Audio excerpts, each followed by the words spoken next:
Can you imagine falling in love at almost 70 years old? Well, that's what happens in Caramel Kisses. Listen to chapter 3 of my novel. Michael Gray's heart thudded as he slammed the brake of his car. Abandoned. The grass in front of the ramshackle beach cottage stood at least a foot high. A long crack slashed across the front window. The peeling paint blistered under the early morning sun. The broken screen door flapped in the wind. He squeezed his eyes shut. He finally opened his eyes and stared at the forlorn-looking home. Lord, Mimi has been gone for 3 years, and I'm still grieving for her. This is the last address that the private detective had on file for Mimi's daughter, Amy Bluestone. His wife had given birth to Amy Bluestone when she was 15 years old. She'd then immediately given her up for adoption. The only reason he knew Amy Bluestone's name was because of the private detective that he'd hired. When Mimi told him about her baby, she didn't even know the child's name. He still had a hard time imagining Mimi having a baby. Since they'd never been able to have children of their own, he'd mistakenly assumed his wife was simply not able to have kids. He checked the clock on his dashboard. It was only 6 a.m. He took a deep breath and yawned. He'd been driving all night. His insomnia had gotten worse over the last 3 years. When he told his church folks about his sleeping problem, they'd been shocked. They'd never known a man his age to have trouble sleeping. Well, ever since Mimi died, it was like he could not get used to living without her. He slowly got out of the car. His knees creaked. He stood up straight and tried to ease the crick in his back. At 71, he considered himself in good shape for his age, but when he sat for a long time, he felt as if his bones lost all flexibility. He slowly flexed his foot and finally moseyed over to the ramshackle beach cottage. The tall grass swayed in the early morning breeze as sand dusted his sandaled feet. A sharp movement from his right caused the grass to bend. He frowned. Some critter must be hiding out in that grass. He leaned forward and studied the house through the smeared, dirty windows. Nothing. Well, nothing much. Pieces of wood and trash covered the living room floor. Well, he supposed it was the living room. He turned away from the dreadful sight to study the front porch. Broken lawn furniture littered the porch. He ambled over to the backyard and spotted an old tire swing hanging from a huge oak tree. Puzzled, he returned to his car. He removed his sandals and glanced down the quiet neighborhood street. He then focused on the cottage he'd be renting, right next door to where Amy supposedly lived. When he contacted a realtor about Crystal Beach rentals, he'd been stunned that the cottage next door to Mimi's daughter was available for the summer. Apparently, there'd been a last-minute cancellation. So after he'd gotten a neighbor to watch his house in Twinkle, Maryland, he signed a lease to rent the cottage next door to Amy's for the entire summer. Granted, he knew it was weird, downright strange, to be living in a house right next to Amy when he'd not even met her yet. But he figured that he couldn't just mosey up to the woman, introduce himself, and then tell her about his wife. He couldn't call her since her residence didn't have a phone number. He'd thought and prayed about Mimi's baby over the last 3 years. After Mimi had died, he'd been haunted by her death. Downright missed her so much that it felt like a razor-sharp knife pierced right into his soul. He'd privately cried buckets of tears. He always cried in private. He never let anybody see him cry, not in his entire life. Well, that wasn't true. The only person he'd ever allowed to see him cry was Mimi. Just being with her completed him. He didn't hide secrets from his wife. But Mimi had hidden a doozy of a secret. After he discovered that she had a child, he'd felt hurt and betrayed. Why did she wait until she was on her deathbed to tell him about the baby? Were there other secrets she was hiding? And if so, what? Did he really know his wife? He discovered she'd not only had a kid, but she'd had a secret bank account. Money she was saving to give to the child she'd given up for adoption. He glanced at his watch.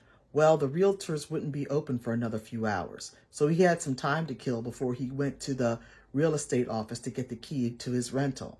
In the meantime, he'd take a nice long walk on the beach. That's what he'd do. As he moved toward the crashing waves, memories of Mimi's death clouded his mind. He wiggled his dark, wrinkled toes in the sand. He took a deep breath as he continued walking along the shore. He raised his head toward the rising sun and enjoyed the exquisite warmth.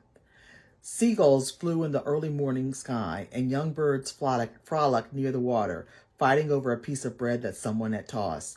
He relished the echo of the waves crashing onto the shore. Oh, how he loved the crisp, clean scent of the salty water. It was almost as if God were trying to soothe his troubled mood with the ocean. He sighed and continued walking. He stopped and sniffed. The scent of cigarette smoke tickled his nose. He turned around. A beach bum wandered close behind.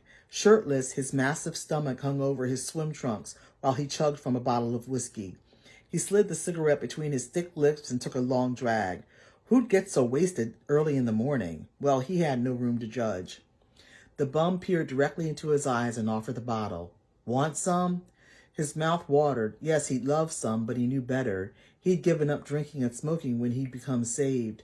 The man shoved the bottle toward him. You want some? I can tell by the way you're looking at it. Right after Mimi died, he'd broken his sobriety for an entire month. He'd hit rock bottom. Visions of puking over an open toilet and smoking a pack of cigarettes a day.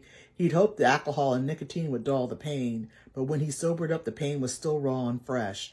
He found it had taken time and a lot of support from his church family to see him through the darkest days of his life. The strong scent of the alcohol wafted toward him and beckoned him to take a sip. He shook his head. No. You need something to eat or drink? He figured this bum may need a hot meal and a drink of water. Smelt like he needed a bath, too.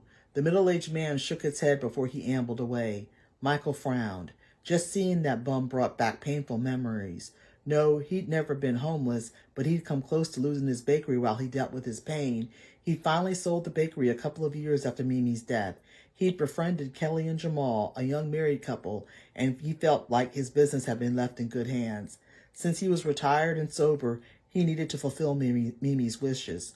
He'd rehired the same private investigator that Mimi had initially used to find Amy. He told the PI to resume his search, and he was so glad that he did. Now that he was in Crystal Beach, his search for Amy would soon be completed. He sniffed. His mind had to be playing tricks. His mind had been so consumed about Mimi, the baby. Well, baby was probably the wrong word. Mimi's baby would be 55 right now. He needed to stop thinking about this woman as an infant. He sniffed again. Yep, he really must be imagining things. The scent of chocolate, brown sugar, and vanilla tickled the warm, humid air with exquisite sweetness. He blinked away the sheen of tears in his old eyes as he took another whiff. His Mimi. Just the smell of that sweetness made him recall his deceased wife.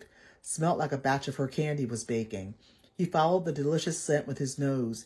He finally spotted the source of the amazing smell on this early Saturday morning. Carolyn's candy shop. Blue, bright and colorful, the large front window of the shop shined in the early morning light. He followed the short path to the candy shop. Woo, what a walk. He felt the sweat clinging to his face as he trekked to the bench right outside the shop. He gulped several deep breaths, winded. Woo. He wasn't getting any younger. He needed to stop and rest for a bit. Walking on the beach made him tired. He dropped onto the bench to rest for a spell. The scent of the wonderful candy surrounded him. The piercing wail of a siren interrupted his thoughts. He studied the ambulance pulling up to the candy shop. He spotted a distraught, elderly, petite brown woman who rushed to the two EMTs and beckoned them into the candy shop. Mimi. He muttered the name as if he were actually seeing his deceased wife. But that wasn't Mimi. This had happened to him a few times over the last 3 years. He'd see a familiar-looking woman, and for a split second, he'd think it was Mimi. It only took him a moment to recall that Mimi was dead. The few moments of seeing a person who looked like Mimi, well, it was like fresh water to his battered soul. Lord, help me with my pain. The Mimi look-alike sobbed while the paramedics carried out a person on a stretcher. His heart lurched. Just seeing the ambulance and seeing the paramedics brought back memories of when his Mimi had first collapsed, right before they discovered she'd had cancer. Ah, Mimi. The Mimi look-alike seemed to have heard him. She turned and looked directly at him. Her sad, dark eyes pierced directly into his soul. His mouth dropped open. Had she heard him say the name Mimi? Was Mimi her name too? He blinked a few times before he heard the screech of the siren as the ambulance pulled away. The quick glance he'd shared with the woman couldn't have been more than a second. He sighed. Memories of Mimi continued to surround him. Lord, when will this pain from Mimi's death go away? Please help me to find her daughter so that I can move on with my life. Amen.